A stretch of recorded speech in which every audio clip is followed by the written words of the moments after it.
성경 수업을 걷다 오늘은 사무엘하 12장입니다. 다윗은 모든 일을 비밀리에 끝냈기 때문에 그 누구도 모른다고 생각했을 것입니다. 혹여 사람들이 안다고 해도 당시 팔레스타인의 절대적 군주였던 다윗에게 어느 누구도 문제를 제기할 수 없었을 것입니다. 그러나 자기 백성을 잘 다스리며 그에게 권력을 위임해 주셨던 이스라엘의 원주인이신 하나님은 얼마든지 문제를 제기할 수 있었습니다. 하나님 앞에서의 다윗은 절대 권력이 아니라 주인의 통제와 간섭이 필요한 대리인이 있기 때문이에요.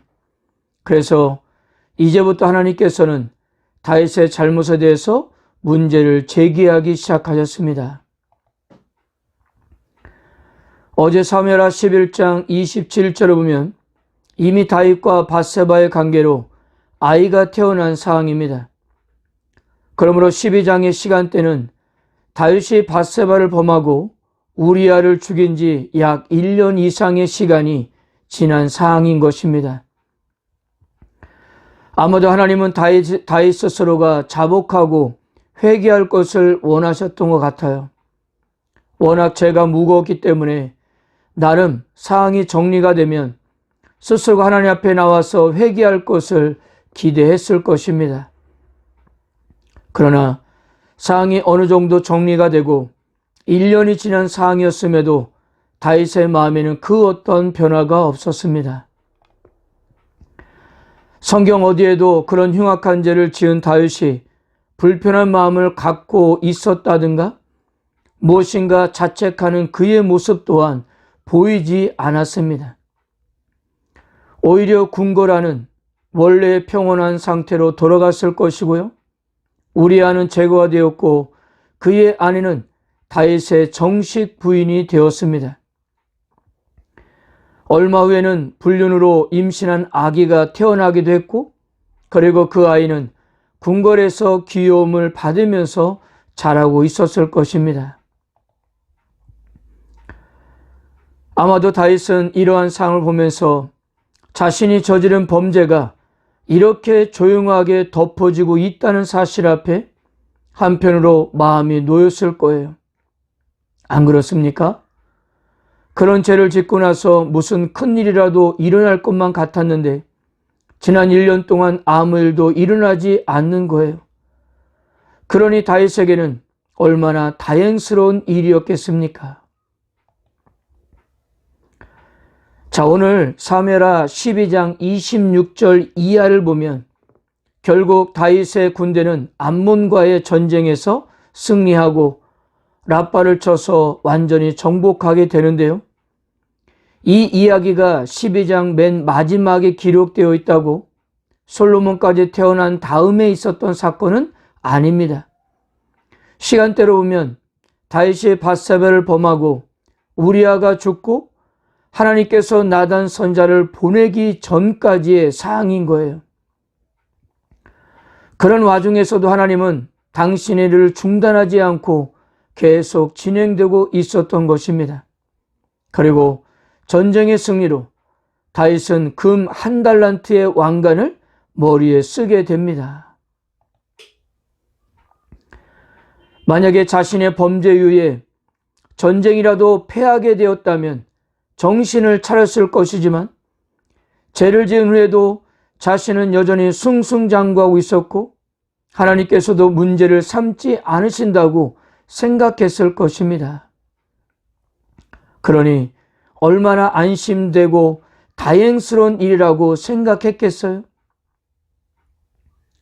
그러니까 성도 여러분, 다윗의 회개의 기미가 보이지 않자 이제 하나님께서 나서시는 것입니다. 1절 볼까요? 여호와께서 나단을 다윗에게 보내시니, 여기서 중요한 단어는 바로 보내신다입니다. 어제 사무엘하 11장에서 다윗은 자신의 죄악 앞에서 그리고 그 죄를 은폐하기 위해서 수도 없이 사람들을 보냈습니다. 그렇게 했던 것은 그가 주도권을 쥐고 얼마나 주도 면밀하게 죄악을 저지르고 그것을 은폐했는지를 알 수 있는 것입니다. 그런데 이제부터는 절대 권력의 다윗이라도 거부할 수 없는, 즉 하나님께서 주도권을 가지시고 보내시기 시작하였던 것입니다. 이것을 통해서 지금까지 자기보다 높은 왕이 계심을 잊고 있었던 다윗에게 하나님은 나단을 보내어 누가 이스라엘의 진정한 왕인지를 상기시키고 있는 것입니다. 나단 선지자는 한 성읍의 두 사람에 대한 이야기로 시작합니다. 하나는 양과 소가 많은 부자였고 다른 하나는 작은 암양 새끼 하나를 자식같이 돌보는 가난한 자였어요. 그런데 어떤 행인이 부자에게 가서 대접을 받을 때에 부자는 자기의 것을 아끼고 가난한 자의 하나밖에 없는 암양 새끼를 잡아 대접했다는 이야기였습니다. 다윗은 그 이야기를 듣고 크게 분노했습니다. 그때 나단이 정색하며 당신이 그 사람이라고 말했던 것입니다. 그리고 나단은 하나님께서 다윗에게 얼마나 큰 축복을 주셨는지를 일깨워 주면서 이렇게 말했습니다. 9절입니다. 그러한데 어찌하여 내가 하나님의 말씀을 업신여기고 나 보기에 악을 행하였느냐? 내가 칼로 햇사람 우리아를 치되 암몬 자손의 칼로 죽이고 그의 아내를 빼앗아 내 아내로 삼았도다. 다윗이 이렇게까지 무너진 결정적인 이유는 바로 여호와의 말씀을 업신여겼기 때문이었습니다. 근데 놀라운 것은요, 바로 이 모습이 바로 사울의 모습이었다는 사실이었어요. 사무엘상 15장 26절을 다시 보세요. 이는 왕이 여호와의 말씀을 버렸으므로 여호와께서 왕을 버려 이스라엘 왕이 되지 못하게 하셨음이니이다. 여호와의 말씀을 버렸다는 것이 바로 업신여겼다는 뜻입니다. 사울이 무너진 결정적인 동기는 여호와의 말씀을 버린 것이었는데요, 다윗이 무너질 때 역시 그 결정적 동기가 하나님의 말씀을 업신여긴 것이었습니다. 그럼 여러분, 하나님께서는 당신의 말씀을 업신여기면서 멸시했던 사울을 버리셨다면 현재 동일하게 하나님의 말씀을 업신여기고 철저하게 하나님의 계명을 무시하고 있는 다윗은 어떻게 될까요? 그도 하나님께서 버리실까요?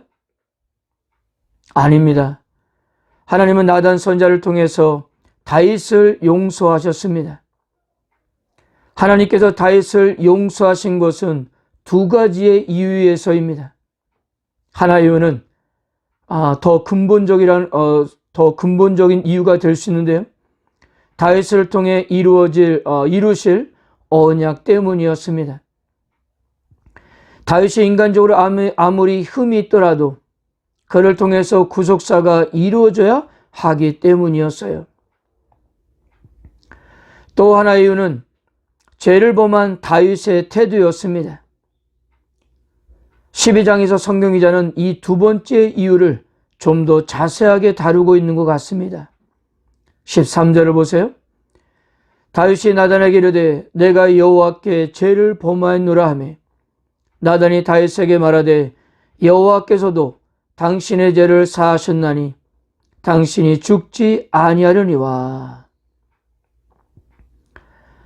나단 선지자의 말이 떨어지자마자 사울과는 달리 다윗은 그 어떤 변명으로 일삼지 않고 하나님 앞에 자신의 잘못을 진정으로 인정하고 회개하였던 것입니다. 하나님께서도 진심 어린 회개하는 다윗을 용서하셨습니다.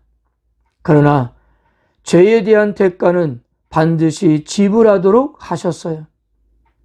로마서 6장 23절에 보면 죄의 삭은 사망이기 때문입니다. 죄는 용서를 받지만 그 죄의 값은 죄인이 지불해야 하는 것이 하나님의 공식이었던 것입니다. 그래, 용서하고 없던 걸로 하마가 아닙니다. 만약 그렇다면 십자가의 사건은 일어나지 않았어야 합니다. 하나님은 어떤 죄든 용서하십니다. 그러나 죄에 대한 값은 반드시 지불하게 하셨어요. 사랑하는 성도 여러분, 하나님께서는 우리들의 죄도 용서하셨습니다. 그러나 우리들의 죄에 대한 값도 지불해야 했는데요. 하나님은 그 값을 예수 그리스도를 통해서 대신 지불하게 하셨던 것입니다. 아멘. 다윗의 죄악도 하나님은 용서하셨지만 그러나 그가 저지른 죄악에 대해서는 지불하도록 하셨어요. 먼저 칼이 내 집에서 영원토록 떠나지 아니하리라 라고 하셨고요. 11절과 12절을 보세요. 보라, 내가 너와 내 집에 재앙을 일으키고 내가 내 눈앞에서 내 아내를 빼앗아 내 이웃에게 주리니 그 사람들이 내 아내들과 더불어 백주에 동침하리라. 너는 은밀히 행하였으나 나는 온 이스라엘 앞에서 백주에 이 일을 행하리라 하셨나이다.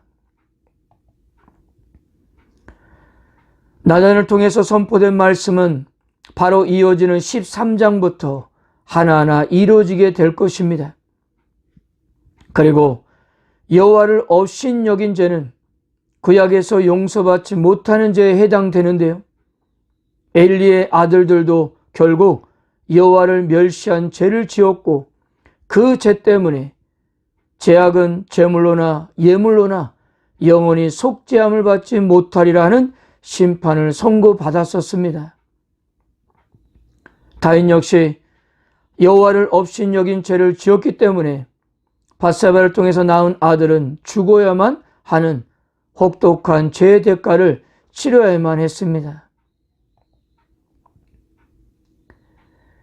이것 역시도 궁극적으로 그리스도의 사역을 예표합니다.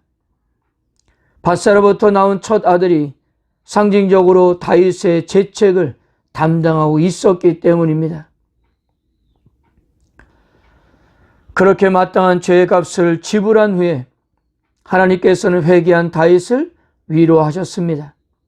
24절과 25절입니다.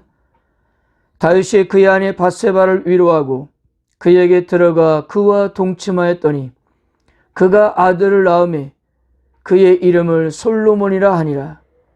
여호와께서 그를 사랑하사 선지자 나단을 보내 그의 이름을 여디디아라 하시니 이는 여호와께서 사랑하셨기 때문이더라.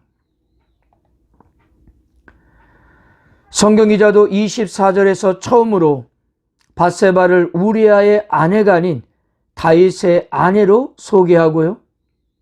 또한 그에게 들어갔다라는 것은 구약 성경에서 결혼 관계 안에서의 부부 관계를 의미하는 표현입니다. 이런 정상적인 관계에서 출생한 아들이 바로 솔로몬이었던 것입니다. 솔로몬이라는 이름의 히브리어는 쉘로모인데요. 이 말은 샬롬과 동일한 어근을 지닌 단어로 평화라는 뜻입니다.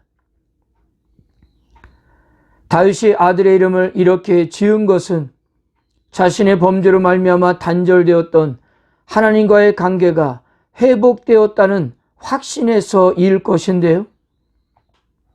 하나님께서도 다윗과의 회복을 아이의 또 다른 이름을 통해서 확신시켜 주셨습니다.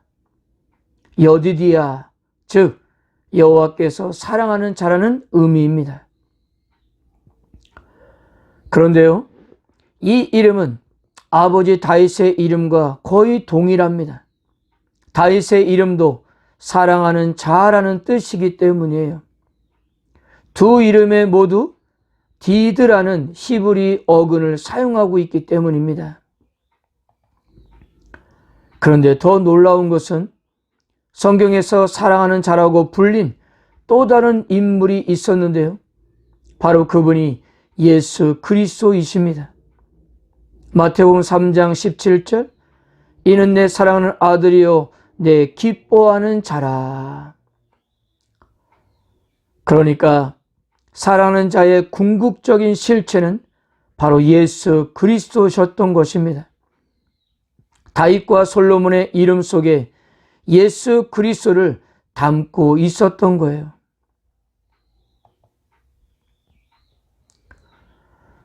사랑하는 성도 여러분, 하나님의 일하심이 놀랍지 않습니까?